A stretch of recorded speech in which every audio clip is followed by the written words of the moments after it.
The conference room was too cold.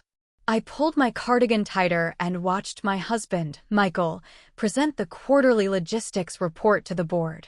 His voice was steady, practiced. I knew every gesture, every pause. We had been married 9 years, and with the Caldwell contract renewal, we project a 15% increase in Q4, he said, clicking to the next slide. I was not here as his wife.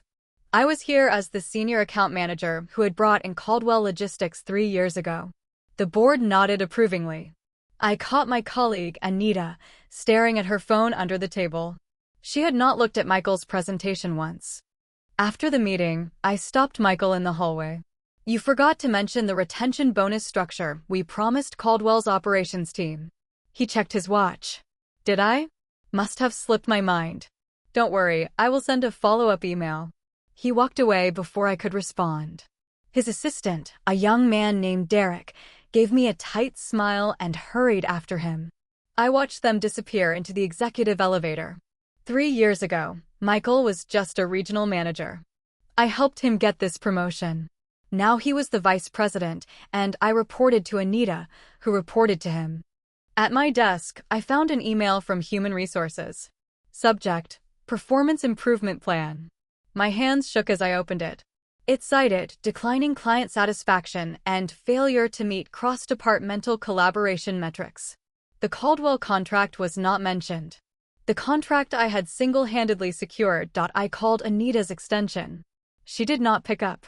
I walked to her office and found her packing her briefcase. Anita, what is this PP? She closed her briefcase. It is standard procedure, Claire. You have been missing deadlines. Your team morale is low. Which deadlines? Which team? I oversee the Caldwell account personally. I have no team. She looked at me with something between pity and impatience. Michael approved it. If you have concerns, take it up with him. That night, I waited until the children were asleep.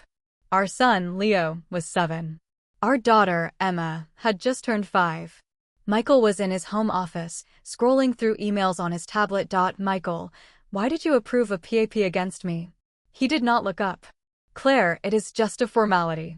The board wants to see performance reviews tightened. I had to approve all of Anita's recommendations. You are my husband.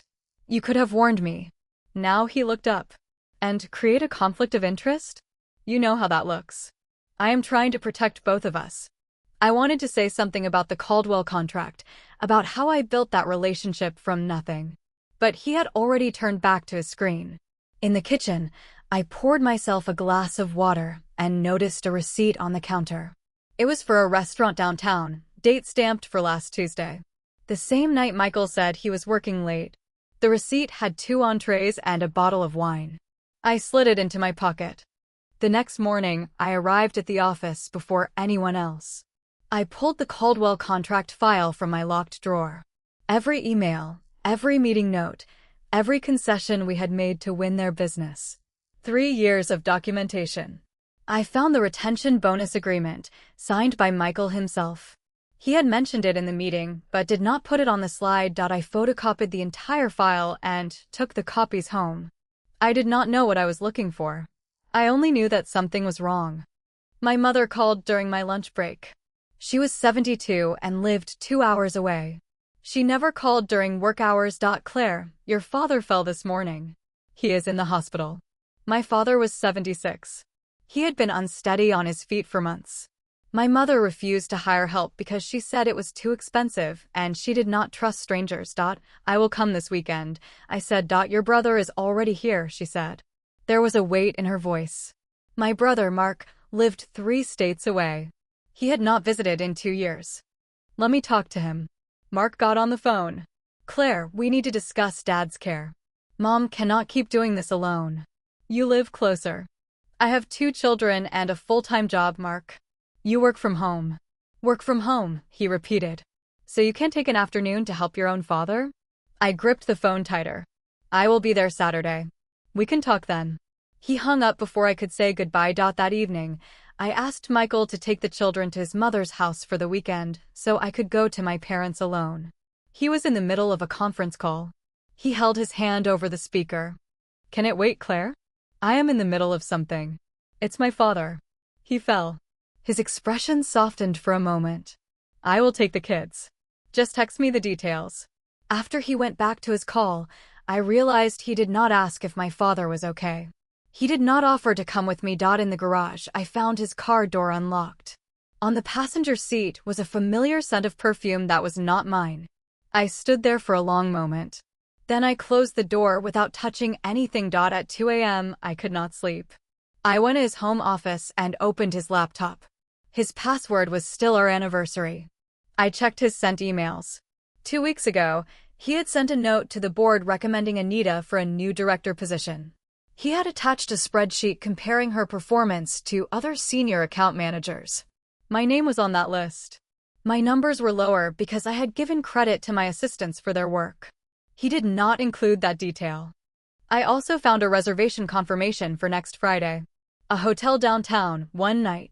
No name attached to the second guest. I closed the laptop and sat in the dark. This was not just about work anymore. This was about my life, the one I built around a man who was systematically dismantling it piece by piece. Saturday arrived with gray skies. I drove 2 hours to my parents' house.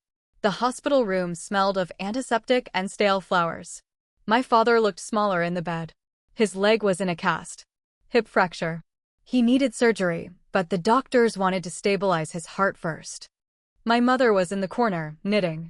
She had not knitted in 20 years. Claire, thank you for coming, she said, not looking up. Mark stood by the window. He had lost weight. His suit was expensive but ill-fitting. I talked to the surgeon, Mark said. After the hip surgery, Dad will need rehab. 3 to 6 months. Mom cannot do it alone. Then we hire someone, I said. With what money? My mother asked sharply. Your father's pension barely covers the mortgage. We have been using savings for 2 years. I did not know this. My parents never discussed money with me. They always seemed comfortable. I can help, I said. How? Mark asked. You have 2 kids and a mortgage of your own. Then what do you propose? He looked at my mother. She nodded. Mom is moving in with me, Mark said. They will sell the house. She will help with the kids, and I will handle Dad's rehab costs. I felt dizzy. Moving in with you? She lives here. Her friends are here. Her whole life is here. Her life is here because she stayed to help you with your children when they were babies, Mark said. Now it is my turn. Or have you forgotten that I missed 3 years of my own career so Mom could be your nanny? I had no response. He was not wrong. After Leo was born, my mother had stayed with us for 18 months. I could not afford daycare. Michael was just starting his climb. She never complained. Mom, is this what you want? I asked. My mother set down her knitting. I want what is best for everyone. Mark has a stable job. His wife stays home. It makes sense. She was lying. I could see it in her hands, the way they trembled as she picked up the yarn again. She did not want to leave. She was doing this because she believed she was a burden. That evening, I called Michael to tell him. He was at his mother's house with the children. That is a lot, he said. But maybe it is for the best. Your mother needs help, and Mark can provide it. Michael, she does not want to go. Claire, you are being emotional. This is a practical solution. I wanted to scream. Instead, I said, I will be home tomorrow evening. Take your time. The kids are fine here. He hung up. I realized I had not asked if he missed me. He had not said it either. The PP meeting was scheduled for Tuesday at 10 in the morning. I walked into the conference room and found Anita, Derek, and a woman from Human Resources I had never met. Michael was not there. Anita led the meeting. She cited my failure to delegate and inconsistent communication with upper management. The HR woman took notes. Derek stared at the ceiling. I presented my documentation. The Caldwell retention agreement. The emails showing my communication logs. The quarterly client satisfaction surveys that were all positive. Anita glanced at the papers and pushed them back. These are from 3 years ago, Claire. We are talking about current performance. The Caldwell contract is still active. I still manage it. And I still have a signed agreement from the vice president promising a retention bonus structure that he failed to present to the board. Anita's face changed. She had not known about the bonus structure. This is not about performance, I said, standing up. This is about Michael. I looked at Derek. Where is he? Derek shifted in his seat. He is in a strategy meeting. At 10 in the morning on a Tuesday. I laughed. He is not in any meeting. I walked out. Anita called after me, but I did not stop. I found Michael in his office. The door was closed. I opened it without knocking. His chair was pushed back. He was on the phone, and his face was close to the screen. He closed his laptop instantly. Claire, this is not a good time. Who were you on the phone with at work? A vendor. Were you in a strategy meeting? He hesitated. It was an impromptu call. I sat down across from him. I am going to ask you one question. Answer honestly. Did you approve the PIP because you think I am underperforming, or did you approve it because you want me out of this company? He was silent for too long. I want what is best for the company, he finally said. The company. Not our family. Not our marriage. Claire, you are making this personal. It has been personal for a long time, Michael. You just made sure I could not prove it. I took the hotel reservation receipt from my pocket. His face went pale. It is not what you think, he said. Then tell me what it is. He did not answer. I stood up and I walked out of his office.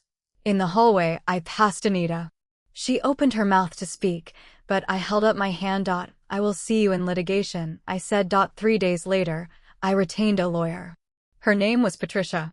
She was in her late 50s, sharp, and did not waste time. First, the company, she said. You have documentation that your husband approved a performance improvement plan based on inaccurate metrics. You have a signed retention agreement he failed to present. That is retaliation and potentially constructive dismissal.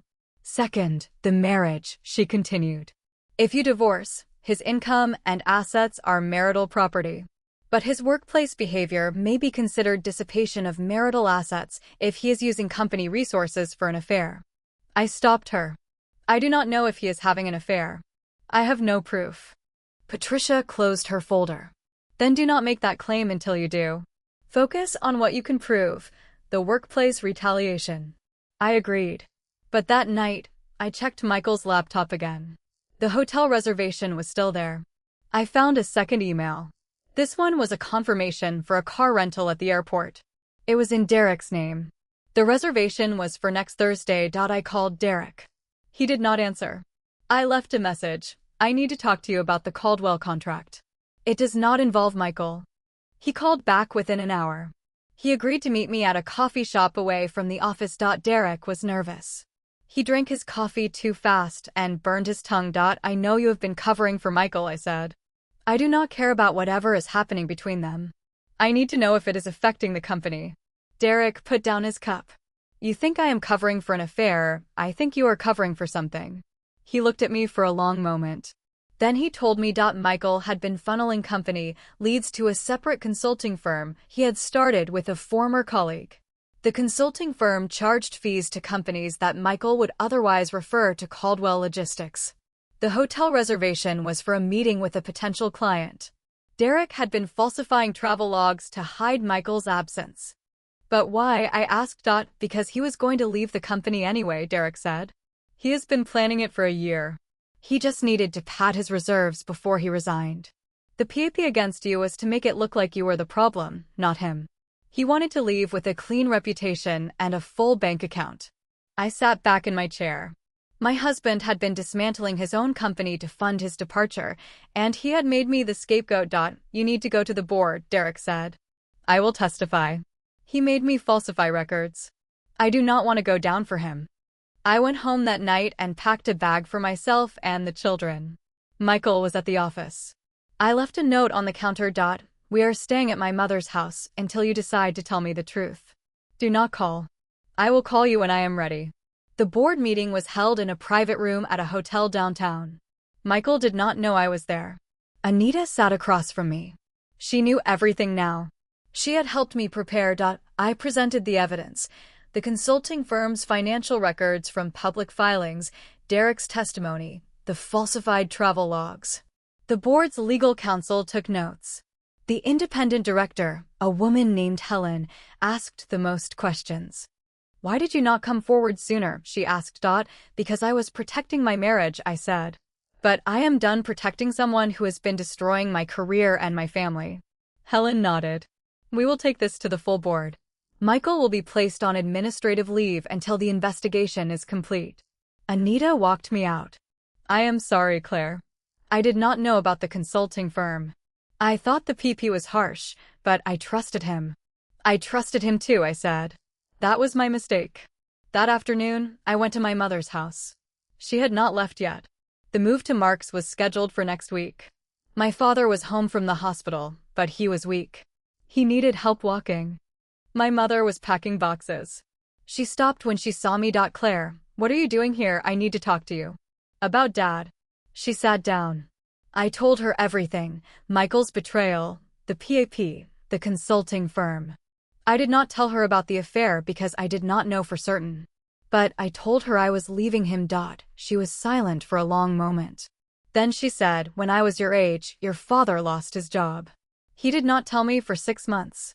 I found out when the bank called about missed mortgage payments. I had not known this. I was so angry, she continued. But I stayed because I had nowhere to go. And because I loved him. But love does not pay the mortgage. Love does not raise children. Commitment does that. And commitment requires honesty. Are you telling me to stay or leave? She looked at me. I am telling you that you get to decide. You are not trapped. You have options. That is more than I had. I hugged her. For the first time in years, I did not feel like her child. I felt like her equal.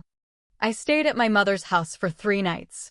The children slept in my old bedroom, the one with the floral wallpaper and the creaky floorboard by the window.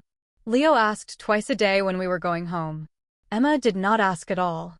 She just clung to my hand and watched me with those big, serious eyes that made my chest ache. Michael did not call. He sent one text message on the second morning, the kids have school. Please bring them back. I did not reply. On the 4th morning, I drove the children to school myself. I parked outside the elementary building and watched them walk through the doors. Leo waved over his shoulder. Emma walked straight ahead without looking back. I sat in the car for a long time after they disappeared. Then I drove to Patricia's office.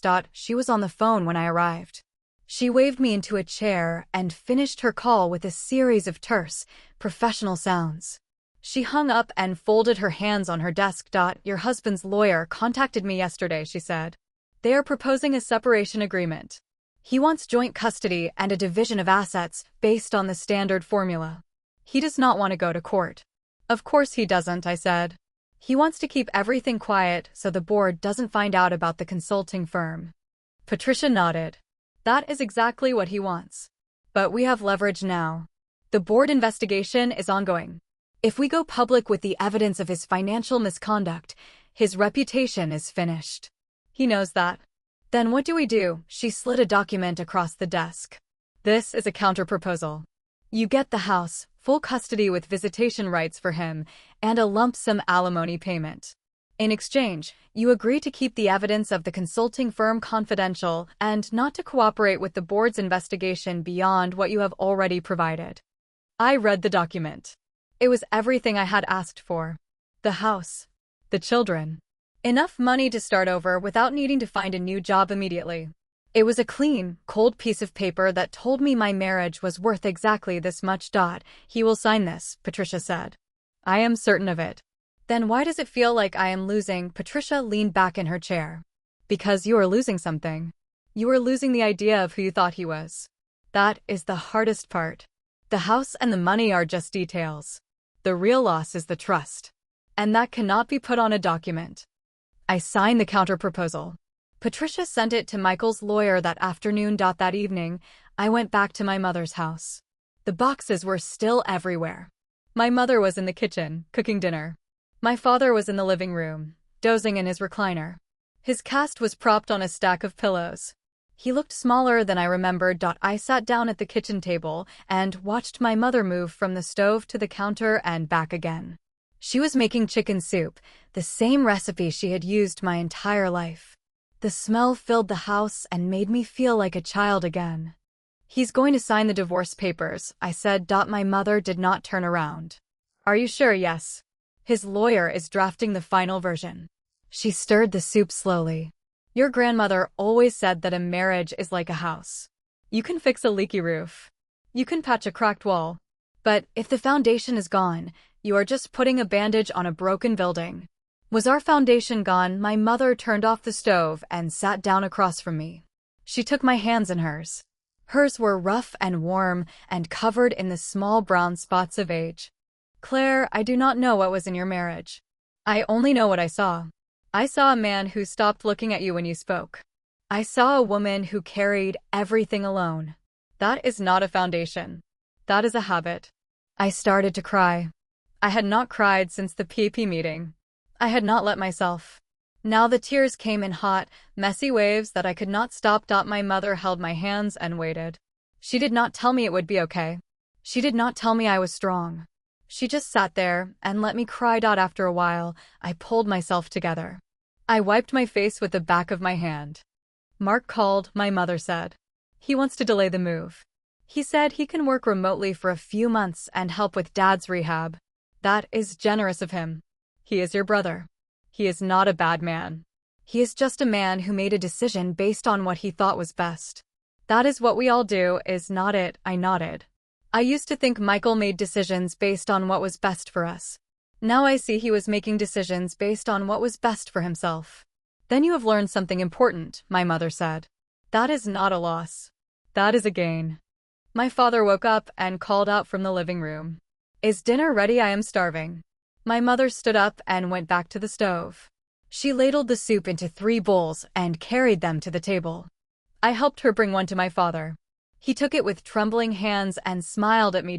You look tired, Claire, he said. Are you eating enough? I smiled back. I am eating just fine, Dad. Your mother says you are staying for a while. A little while, I said. Until I figure out my next steps. He nodded. Good. It is nice to have you here. The house feels too quiet sometimes.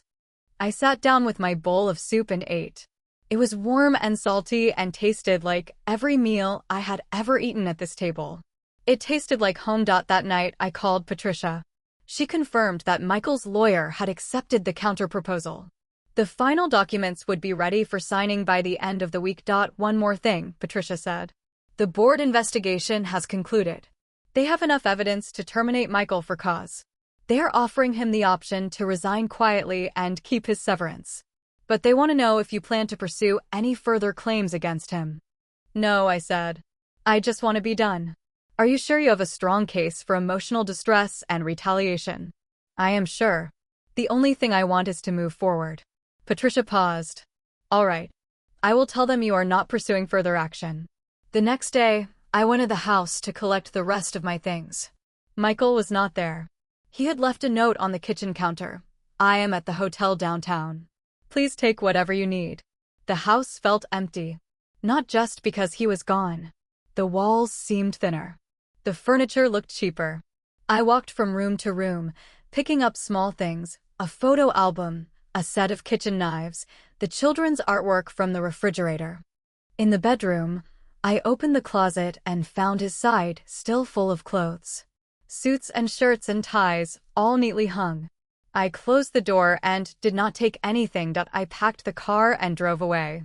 I did not look back. The new job started Monday. It was a smaller logistics company called Harbor Freight Solutions. The pay was half of what I had made at Caldwell, but the people were kind. Anita had given me the reference.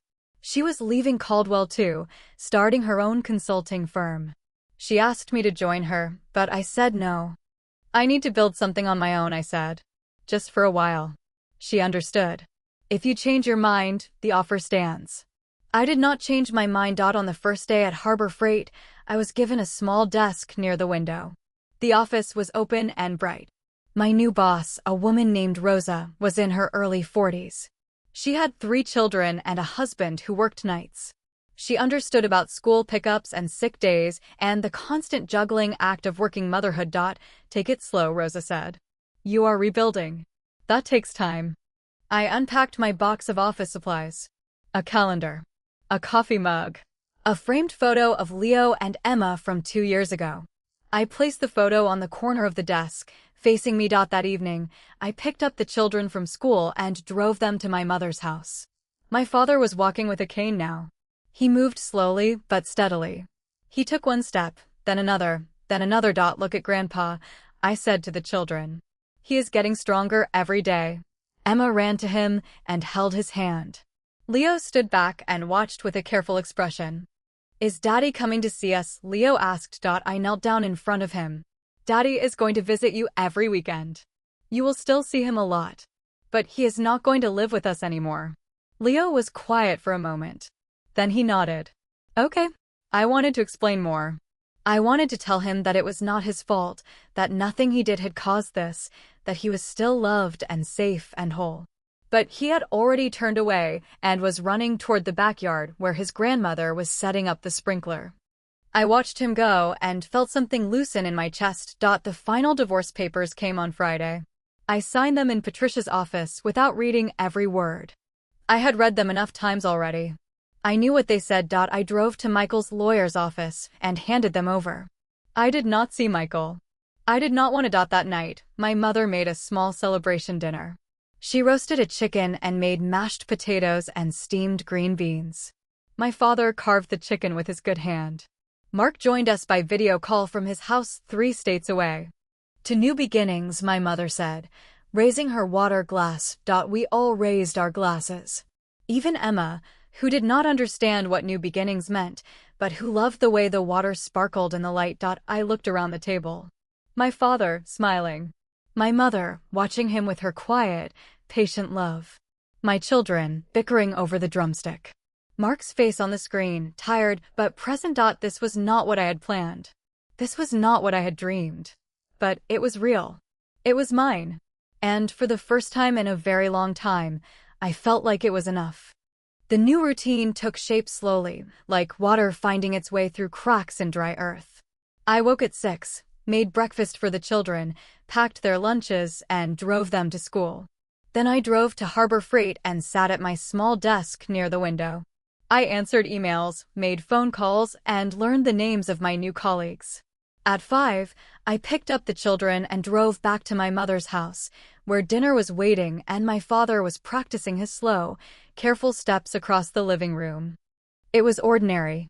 It was exhausting. It was mine. 2 weeks into the new job, Rosa called me into her office. She closed the door behind me. Claire, I need to tell you something. Michael's consulting firm has been contacting some of our clients. They are offering competitive rates for logistics consulting. I stared at her. He is still running it. The board at Caldwell was supposed to shut him down. The board at Caldwell does not have jurisdiction over a separate consulting firm. They can terminate him, but they cannot stop him from doing business. As long as he is not using Caldwell's proprietary information, he is free to operate. And is he using their information? Rosa shrugged. That is the question. We cannot prove it. But we have to be careful. He knows your clients from your time at Caldwell. He knows their needs and their budgets. He could undercut us easily. I felt the anger rising in my chest. It was hot and sharp and familiar. I had spent so many weeks trying to push it down, trying to move forward, trying to be the calm and collected woman who had walked away from the marriage with her head held high. But Michael was not done with me. He was not done with any of it. Can I talk to our legal team? I asked. Of course. But Claire, I want you to know that I am not blaming you. This is not your fault. I just wanted you to be aware. I appreciate that. I really do. I walked back to my desk and sat down. My hands were shaking. I picked up my phone and called Patricia. Michael is still running his consulting firm, I said. He is targeting my new employer's clients. Patricia was silent for a moment. That is a violation of your separation agreement. There is a non-compete clause that prevents him from soliciting clients in the logistics industry for 18 months. Then why is he doing it? Because he is testing the boundaries. He wants to see if you will fight him. I will fight him. I will fight him with everything I have. Patricia sighed. I can send a cease and desist letter. But Claire, you need to think carefully. A legal battle will be expensive and time-consuming. It will also keep you tied to him for years. I do not care about the money. I care about him not destroying what I have rebuilt. That is understandable. But you also have to consider the children. Do you want them to see their parents fighting in court? I closed my eyes. She was right. I hated that she was right. Send the letter, I said. But keep it simple. Just remind him of the non-compete clause. Do not make it personal. I will handle it, Patricia said. That evening, I sat on the porch with my father. The sun was setting. The air was cool and smelled like cut grass and distant rain. Your mother told me about Michael, he said. She said you are doing well. I am trying, I said. Trying is all any of us can do. When I lost my job, I thought the world was ending. I thought I had failed everyone. But your mother stayed. She did not leave. She just kept cooking and cleaning and taking care of the children, and she never once made me feel like I was less of a man. That is different, I said. You did not betray her. You just lost your job. He was quiet for a moment. Maybe. But I also stopped talking to her. I stopped telling her what was happening. That was a kind of betrayal too. She had to find out from the bank. She had to find out that the man she loved had been lying to her for 6 months. Did you ever apologize? I apologized every day for the rest of my life. I still apologize sometimes. I look at her, and I see that young woman who could have walked away, who should have walked away, and I feel a gratitude that is bigger than anything else I have ever known. I reached over and took his hand. His fingers were thin and knobby, but they held on to mine with surprising strength. You and Mom are lucky, I said. Not everyone gets a second chance. No, not everyone does. But Claire, you are not unlucky. You are just in a different place. You do not need a second chance from Michael. You need a second chance from yourself. I did not know what to say to that. So I just sat there with him and watched the sunset. The cease and desist letter went out on Monday. By Wednesday, Patricia received a response from Michael's lawyer. Michael was willing to stop soliciting clients from my new employer. In exchange, he wanted me to drop all claims to the alimony payment. I was on the phone with Patricia when I read the email. Absolutely not, I said.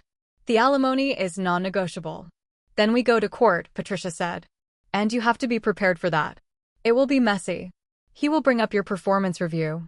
He will try to paint you as an underperforming employee who was fired for just cause. But I was not fired. I resigned. He will argue that you resigned because you knew you were going to be terminated. He will try to make it look like the PP was valid. I sat down at my desk. The room seemed to shrink around me. What do you think I should do? Patricia was quiet for a long moment. I think you should make a decision based on what you want your life to look like in 5 years. Do you want to still be fighting him? Do you want your children to remember this as the year their parents were in court? No. I do not want that. Then settle. Take the non-compete agreement. Let him keep the alimony. You have a job. You have a place to live. You have your family. You do not need his money. She was right. I knew she was right. But it still felt like losing. Let me think about it, I said. I hung up and stared at the wall. My desk was cluttered with papers. I had a meeting in 20 minutes with a new client. I had to pick up the children from school in 3 hours. I had to call my mother and ask her to watch them on Saturday so I could go to the grocery store. Life was happening. It was messy and complicated and full of small, relentless demands. And somewhere in the middle of it, I had to decide whether to fight my ex-husband over money I did not really need. I thought about what my father had said. About the second chance from myself. About not carrying the weight of his mistakes into the rest of my life. I called Patricia back. Tell him I will accept the settlement. Drop the alimony. But the non-compete clause stays. And I want a written agreement that he will not contact any of my current or future employers. That is a reasonable compromise, Patricia said. I will draft the paperwork. Thank you. And Patricia, a yes. Thank you for not telling me to fight. She laughed. I am a lawyer. It is my job to tell you to fight. But it is also my job to tell you the truth. And the truth is that sometimes walking away is the strongest thing you can do. I hung up and went to my meeting. It was a small client, a local hardware store chain that needed help with their shipping routes. I spent 2 hours listening to their problems and proposing solutions. They signed a contract before I left. When I got back to my desk, I had a message from Anita. Call me when you have a minute. I called her back. She answered on the first ring. I heard about Michael's consulting firm, she said. The word is spreading through the industry. He is burning a lot of bridges. I know. But I am done worrying about him. That is the right attitude. Listen, Claire. I am expanding my consulting firm.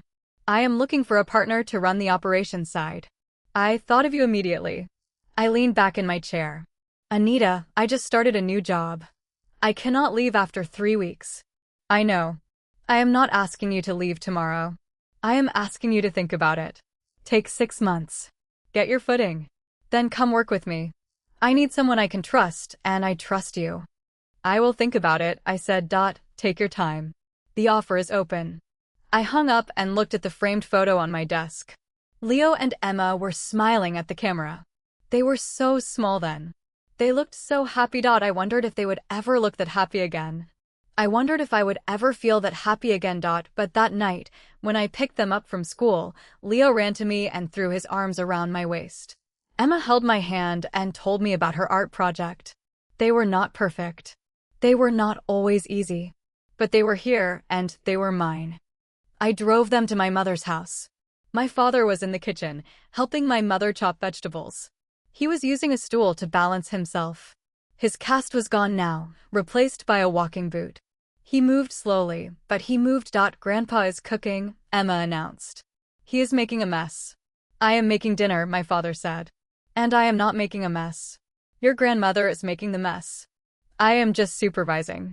My mother swatted him with a dish towel. You are getting in the way. They bickered gently, lovingly. It was the sound of a marriage that had weathered storms. It was the sound of two people who had chosen each other over and over again, even when it was hard. I watched them and felt something settle in my chest. Not happiness exactly, but something close. Something that felt like hope. After dinner, I put the children to bed in my old room. I read them a story and kissed their foreheads.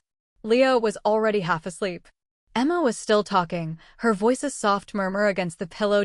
Mommy, are we going to live with Grandma forever? No, sweetheart. We are going to get our own house soon. A nice house with a big yard. Will Daddy come to visit? Yes.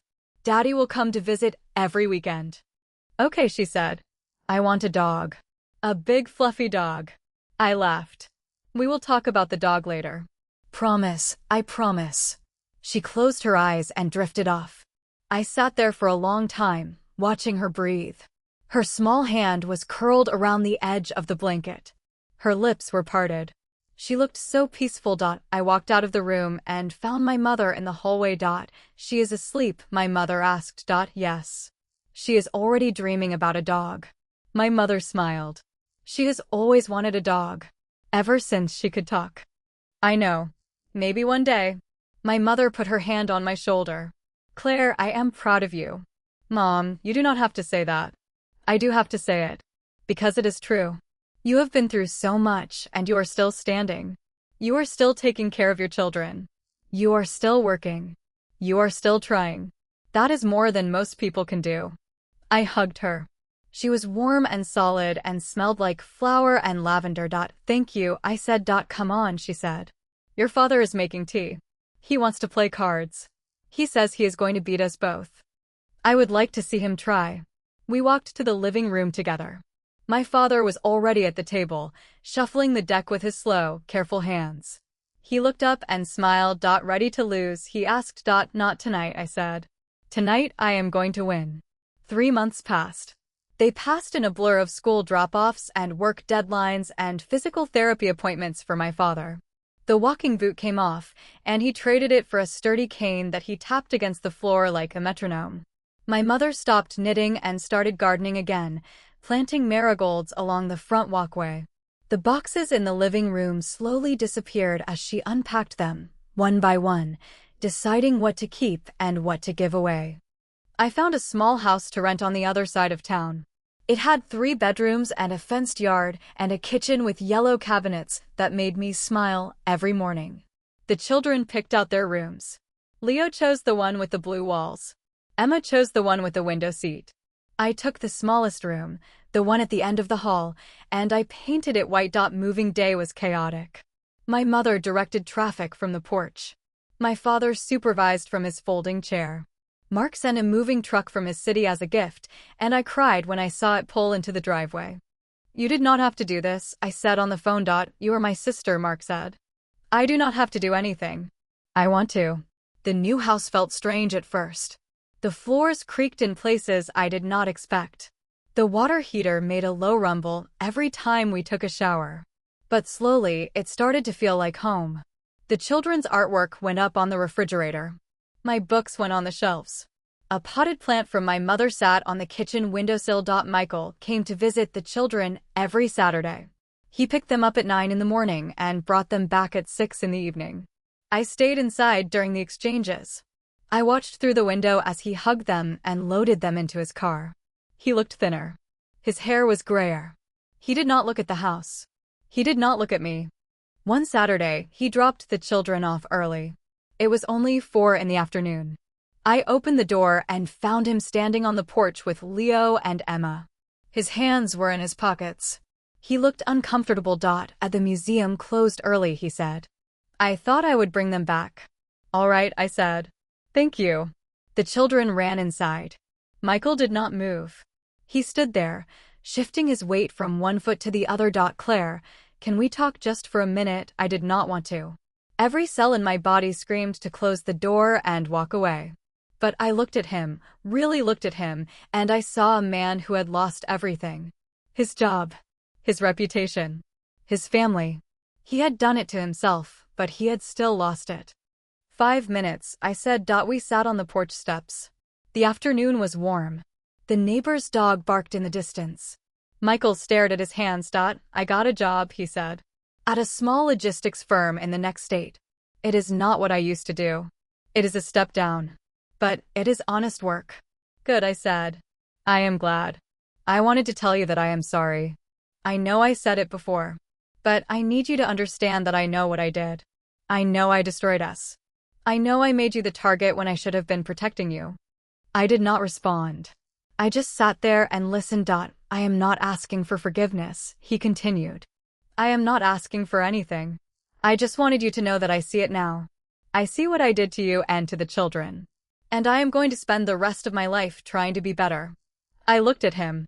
He was crying. Silent tears running down his cheeks. I had not seen him cry in years. Not when his mother was sick. Not when he lost his first job. Not when we buried our dog, the golden retriever that had been with us since before Leo was born. Michael, I am not going to tell you that everything is okay. Because it is not. And I am not going to tell you that I forgive you. Because I do not know if I ever will. He nodded. I understand. But I want you to be a good father to our children. I want you to show up for them. I want you to be the man they think you are. Can you do that? Yes, he said. I can do that. Then that is enough for now. He stood up. He wiped his face with the back of his hand. He looked at me for a long moment, and then he walked to his car and drove away. I sat on the porch for a while after he left. The sun was starting to set. The sky was turning pink and orange and gold. I watched the colors change and thought about all the evenings I had spent on porches like this, all the sunsets I had taken for granted. The children came outside. Leo sat next to me. Emma climbed onto my lap. Where is Daddy going? Emma asked. He is going home, I said. He will see you next Saturday. Is he sad? Leo asked. I think he is a little sad, I said. But he is going to be okay. We are all going to be okay. Leo nodded and leaned against my shoulder. Emma put her head on my chest. We sat there together, the three of us, watching the sun go down. That night, after the children were asleep, I called Anita. I told her about Michael's visit. He asked for forgiveness, I said. I could not give it to him. Good, Anita said. You should not have to. He needs to live with what he did. I know. But it was hard. Seeing him like that. Seeing him broken. He broke himself, Claire. You did not break him. You just stopped holding him up. I knew she was right. But it still felt complicated. It still felt like something had been lost that could never be found again. Are you still thinking about my offer? Anita asked. I am, I said. I have been thinking about it every day. Then what is holding you back? I paused. I do not know. Fear, maybe. I am afraid of starting over again. I am afraid of failing. Claire, you have already started over. You have already succeeded. Working with me is not a risk. It is an opportunity. I know. I just need a little more time. Take all the time you need. But remember, the offer does not stay open forever. I have other people I could bring in. I want you because I trust you. But I cannot wait indefinitely. I understand. We said goodbye and hung up. I sat in the dark and thought about everything she had said. She was right. I had already started over. I had already survived the worst of it. What was I so afraid of? The next morning, I went to my father's physical therapy appointment with him. He was walking without the cane now, but he still moved slowly. The therapist, a young woman named Nina, pushed him to do more every time. "Come on, Mr. Chin," she said. 10 more steps. My father grumbled, but complied. He took 10 steps, then 10 more. When he was done, he sat down heavily and accepted the water bottle I handed him. "Your mother is going to make me do this at home now," he said. "She has been reading about exercises on the internet." "That sounds like Mom," I said. "She means well. But she does not understand that I am old. I am allowed to be old." "You are allowed to be old," I agreed. "But you are also allowed to get better." He looked at me. "Is that what you are doing, getting better?" "I am trying," I said. "Trying is good. Trying is everything." I drove him home. My mother was in the kitchen, making lunch. She had bought a new cookbook and was experimenting with recipes. The counters were covered in flour and chopped vegetables and bowls of various stages of completion. "Your father is going to be a guinea pig," she announced. "I am trying a new stir-fry recipe." "I am not a guinea pig," my father said. "I am a paying customer." "You do not pay for anything," my mother said. "I pay with my charm." They bickered back and forth. I sat at the table and watched them. They had been married for over 50 years. 50 years of arguments and reconciliations and small, daily acts of love. 50 years of choosing each other. After lunch, I helped my mother clean up. My father went to take his nap. I stood at the sink, washing dishes, and my mother stood beside me, drying them with a dish towel. "Your father told me about your conversation with Michael," she said. "Of course he did. He tells you everything. He loves you. He worries about you." She paused. "How are you, Claire?" "I am fine, Mom." "Really?" "I do not mean fine. I mean, how are you?" I turned off the water and looked at her. "I am angry. I am tired. I am sad. And I am also relieved." "Does that make sense?" "It makes perfect sense. You are allowed to feel all of those things. But I do not want to feel them forever. I want to move on. I want to stop thinking about him and what he did and what I could have done differently." My mother put down the dish towel. "Then stop thinking about him. It is that simple. And it is that hard. I know. But how do I do it?" "You do it by living. You do it by waking up every morning and taking care of your children and going to work and making dinner and paying the bills. You do it by putting one foot in front of the other until one day you realize you have not thought about him in a whole day. And then a whole week. And then a whole month." I hugged her. She smelled like flower and lavender, the same as always. "Thank you," I said. "You do not have to thank me. I am your mother. It is my job." "No," I said. "It is not your job. It is your choice. And I am grateful that you choose me." She hugged me tighter. We stood there in the kitchen, holding each other, and I felt something loosen in my chest. Something that had been clenched tight for months. Something that was starting to let go. That evening, I went for a walk around the neighborhood. The streets were quiet. The houses were small and neat, with well-tended lawns and cheerful porches. I passed a house where a family was having a barbecue. I passed a house where a man was watering his roses. I passed a house where a group of teenagers were laughing on the front steps. I walked until the sun went down and the streetlights came on. Then I walked back home. The children were already in bed. I checked on them one by one. Leo was asleep with his baseball mitt on his chest. Emma was curled around her stuffed bunny, her thumb in her mouth. I kissed their foreheads and pulled their blankets up. I went to my room and sat on the bed. The white walls were bare. The room felt empty and clean. It felt like a fresh start. I picked up my phone and called Anita. "I am ready," I said. "When can we start?" Anita's office was on the top floor of a converted warehouse downtown. The windows were tall and let in a lot of light. The furniture was modern, all clean lines and neutral colors. It was the kind of office that said success without shouting it. I sat across from her at a glass table. She had a cup of tea in her hands and a stack of papers in front of her. "The first thing you need to know is that this is not going to be easy," she said. "We are starting from scratch. We have a few clients, but we need more. We need to build a reputation. We need to prove ourselves." "I understand," I said. "I am bringing you in as a partner. That means you have a say in every decision. You also have a responsibility for every outcome. If we succeed together. If we fail together. I would not have it any other way. She smiled. That is why I wanted you. You are not afraid of the hard work. You are not afraid of the risk. She handed me a folder. It was filled with client files, financial projections, and a proposed business plan. I spent the next hour reading through it. Anita answered my questions and explained her vision for the firm. By the time I left, I felt energized. I felt like I was finally doing something that was mine. Not Michael's. Not Caldwell's. Mine. The first month was chaos. We worked 12-hour days. We met with potential clients. We revised proposals. We argued about strategy and budget and which industries to target. It was exhausting and exhilarating in equal measure. One evening, I came home late. The children were already asleep. My mother was sitting on the couch, reading a book. You are working too hard, she said. I am building something, I said. It takes time. I know. But do not forget to rest. You cannot pour from an empty cup. I sat down next to her. I know, Mom. I am trying. That is all I ask. The weeks turned into months. My father's recovery continued. He was walking without any assistance now, though he still tired easily. He spent most of his days in the garden, tending to the marigolds and the tomatoes and the small patch of basil my mother had planted. Mark came to visit for a weekend. He brought his wife and his 2 children. The house was full of noise and laughter and the chaos of 4 children under the age of 10. It was overwhelming and wonderful.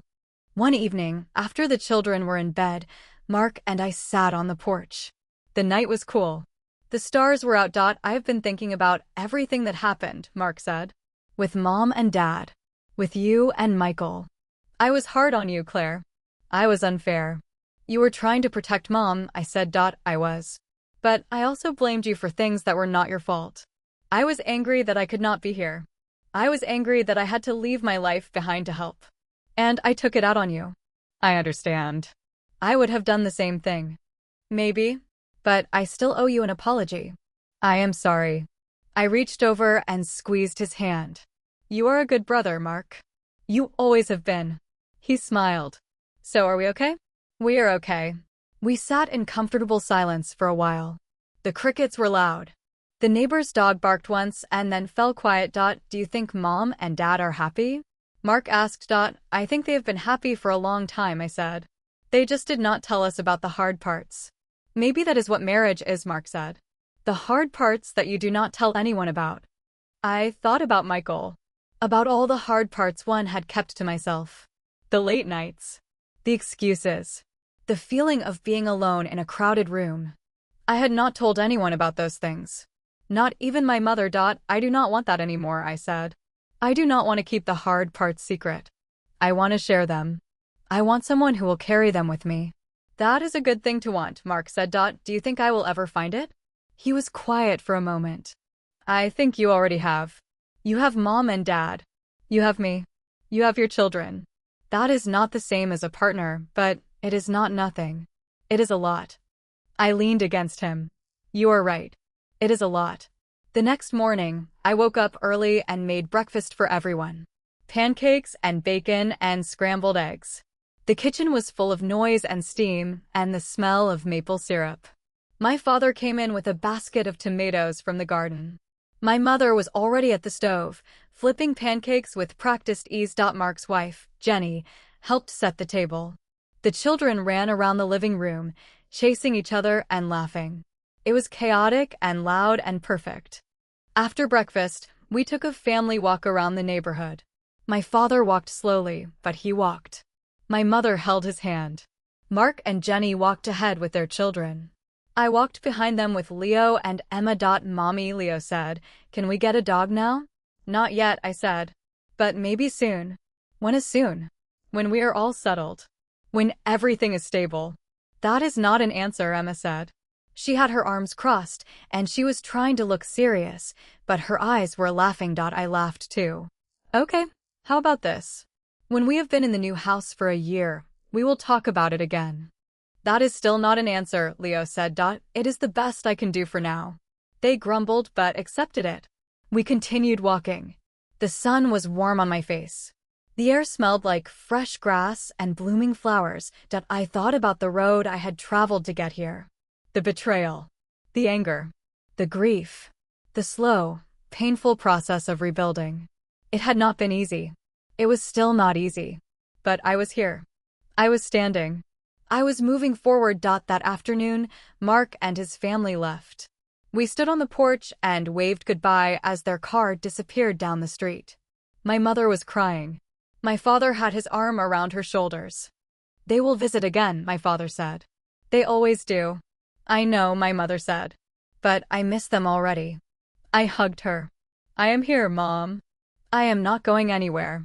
She hugged me back. "I know. I am grateful for that." That night, I sat in my room and looked at the white walls. They were still bare. I had not put up any pictures or decorations. It was still a room that felt like it was waiting for something to. I thought about Anita's offer. I had been working with her for almost 6 months now. The firm was growing. We had landed several new clients. We were making a name for ourselves. But something was still missing. I could not put my finger on it. It was not Michael. I had stopped thinking about him in that way. It was not the children. They were happy and healthy and thriving. It was not my parents. They were doing better than they had in years. It was me. I was still waiting for something. I did not know what it was. I picked up my phone and called Rosa. I had not spoken to her in months. "Claire," she said. "It is so good to hear from you. How are you doing?" "I am doing well," I said. "How is everything at Harbor Freight?" "It is good. Busy. We miss you." "I miss you too. I wanted to ask you something." "Ask away." "Do you ever feel like you are waiting for something? Like you are just treading water until the next thing happens?" Rosa was quiet for a moment. "All the time. I think that is just life. We are always waiting for the next thing. The next promotion. The next vacation. The next stage of our children's lives. But the waiting is not the problem. The problem is forgetting to live while we are waiting." "How do you stop forgetting?" "You do not stop. You just remind yourself. Every day. You look at the small things. The good things. The things that are already here." I looked around my room. The white walls. The bare shelves. The single potted plant on the windowsill. "Thank you, Rosa," I said. "That helps." "Anytime." "And Claire." "Yes. You are doing better than you think. Trust me." I hung up and sat there for a long time. Rosa's words echoed in my head. The small things. The good things. The things that were already here. The children. My parents. My brother. My work. This room. This house. This life I had built. I had spent so much time waiting for something to happen, something to change, something to make everything better. But the truth was, everything was already better. It was not perfect. It would never be perfect. But it was good. It was real. It was mine. I stood up and walked to the window. The streetlights were on. The neighbor's cat was sitting on the fence. The sky was dark and full of stars. I smiled. It was a small smile. It was a tired smile. But it was real. I went to bed and slept through the night for the first time in months. No dreams. No nightmares. Just deep, restful sleep. In the morning, I woke up to the sound of birds outside my window. The sun was streaming through the curtains. I stretched and got out of bed. I walked to the kitchen and made coffee. I watched the steam rise from the cup and felt a sense of peace that I had not felt in a long time. The children came downstairs, still in their pajamas. Leo was rubbing his eyes. Emma was clutching her stuffed bunny. "What is for breakfast?" Leo asked. "Whatever you want," I said. "Today is a special day." "Why?" Emma asked. "Because I decided that today is the day I stop waiting. Today is the day I start living." They looked at me like I was speaking a foreign language. Then Leo shrugged and asked for pancakes. Emma asked for eggs. I made them both. I poured myself another cup of coffee. I sat down at the table with my children and ate breakfast in the morning light. It was ordinary. It was perfect. It was everything I had been waiting for. The final chapter started with a phone call. I was at my desk, reviewing a contract for a new client, when my mother's number appeared on the screen. She never called during work hours. "Claire, it is your father." He fell again. I grabbed my bag and ran out the door. The drive to the hospital was a blur. I do not remember the traffic lights or the turns or the other cars on the road. I only remember the pounding of my heart and the voice in my head telling me to go faster. When I got to the emergency room, my mother was sitting in a plastic chair. Her face was pale. Her hands were clasped in her lap. He is in the back, she said. They are running tests. What happened? He was in the garden. He wanted to prune the roses. I told him to wait for me, but he never listens. I sat down next to her and took her hand. It was cold. He is going to be okay, I said. He is tough. He is old, Claire. He is not as tough as he used to be. I did not argue. I just sat there with her and waited. The doctor came out after an hour. He was young and tired and spoke in a calm, measured voice. Mr. Chin has a mild concussion and a sprained wrist. The fall was not serious, but we are concerned about his balance issues. He may need more intensive physical therapy. We also recommend that he use a walker moving forward. My mother nodded. Can I see him? Yes. He is awake and asking for you. She stood up and walked toward the door. She stopped and turned back to me. Are you coming? In a minute. I need to make a call. I called Anita and told her I would not be coming back to the office that day. She was understanding. She told me to take as much time as I needed. Family comes first, she said. Always. I walked into my father's room. He was sitting up in bed. His wrist was bandaged. There was a small cut on his forehead. He looked tired but alert. Your mother is angry with me, he said. She is not angry. She is worried. Same thing. I pulled up a chair and sat beside him. My mother was on the other side, holding his unbandaged hand. I am sorry for scaring you, he said. You always scare me, my mother said. That is your hobby. My hobby is gardening. Scaring you is just a side effect. She smiled despite herself. It was a small, tired smile, but it was real. I stayed at the hospital for the rest of the day. I called the children's school and arranged for them to stay with a neighbor. I called Rosa and asked if she could pick them up and take them to my house. She agreed without hesitation. My father was discharged the next morning. He had a new walker and a list of exercises and a follow-up appointment scheduled for 2 weeks later. My mother drove him home. I followed in my car. The house was quiet when we arrived. My mother helped my father to the living room and settled him in his recliner. She covered him with a blanket and brought him a glass of water. I am going to make some soup, she said. You two rest. She walked to the kitchen. I sat on the couch across from my father. He was looking out the window. The garden was visible from his chair. The roses were untrimmed. The tomatoes were overripe. I was trying to prune the roses, he said. I wanted to surprise your mother. She would have been surprised anyway, I said. But you would have been in the hospital either way. He laughed. It was a dry, rasping laugh, but it was a laugh. You are right. I am too stubborn for my own good. You are stubborn because you love her. There is nothing wrong with that. He turned to look at me. Claire, I have been thinking about something. I have been thinking about what I said to you before. About second chances. About choosing to live. I remember. I think you are ready. I think you have been ready for a while. Ready for what? Ready to stop looking back. Ready to start looking forward. I did not know what to say. I just sat there and let his words sink in. My mother came back with a bowl of soup. She handed it to my father and sat down on the arm of his chair. He reached up and took her hand. I love you, he said. I know, she said. I love you too. They looked at each other. It was a moment so private and so intimate that I felt like I should look away. But I did not. I watched them and felt something shift inside me. That night, I went home and found Rosa waiting with the children. She had made dinner and helped them with their homework and read them a bedtime story. They were already asleep when I walked in. You are a lifesaver, I said. That is what friends are for, she said. How is your father? He is going to be okay. He needs to use a walker now, but he is still the same old man. That is good news. It is. Thank you, Rosa. For everything. She hugged me and left. I sat in the quiet house and thought about what my father had said. Ready to start looking forward. The next weekend, Michael came to pick up the children. He was early.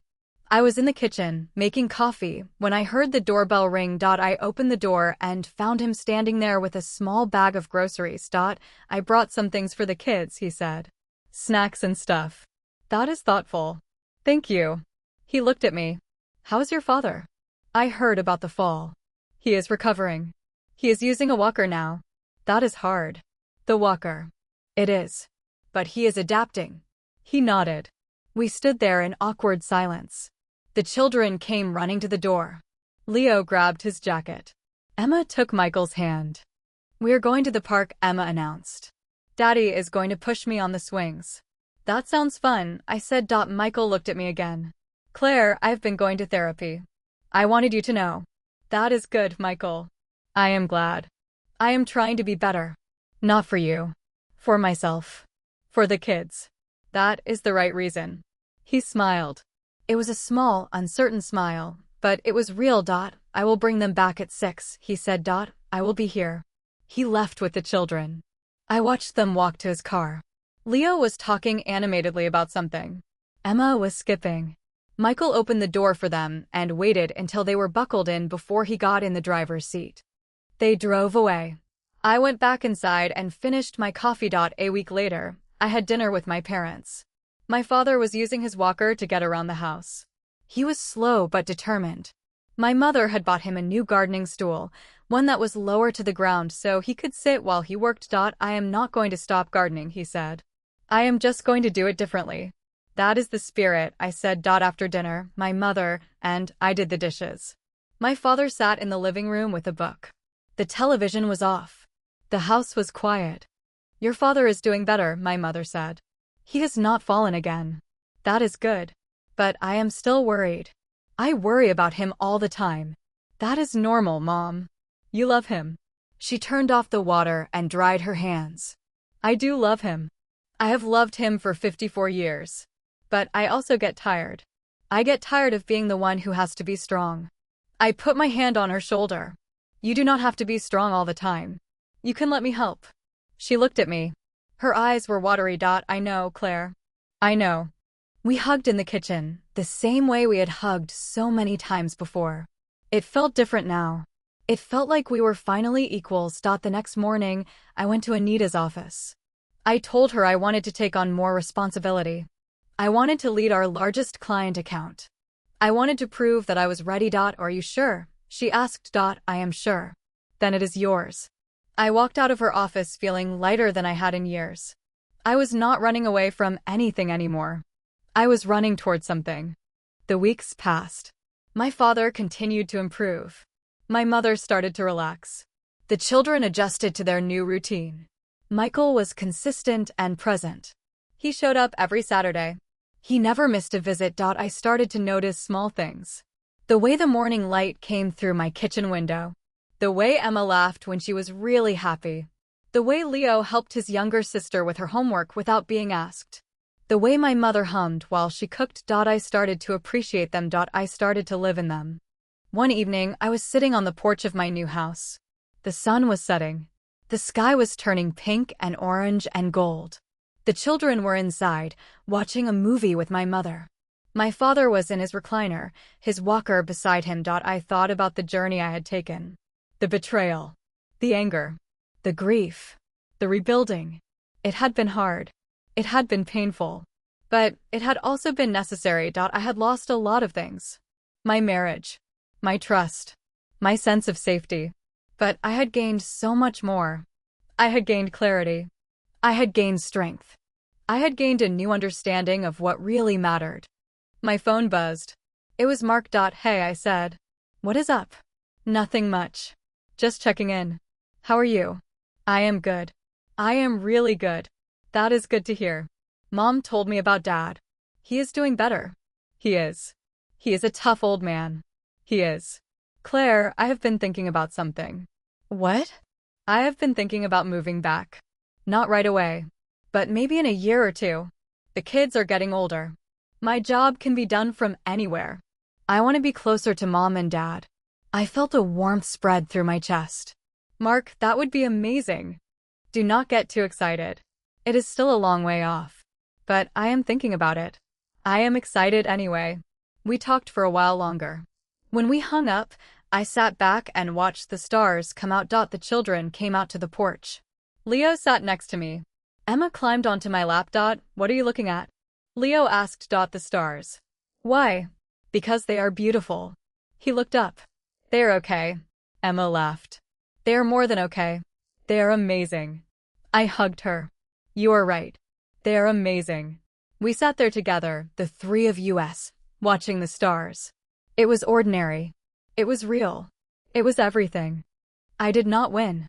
I did not get revenge. I did not destroy anyone. I just walked away and chose something else. That was enough. That was everything. The next morning, I woke up early. I made breakfast for the children. I packed their lunches. I kissed their heads and sent them off to school. I went to work. I had a meeting with a new client. I signed a contract. I had lunch with Anita and talked about the future. I came home. I made dinner. I helped my father with his exercises. I listened to my mother talk about her garden. I put the children to bed. I read them a story.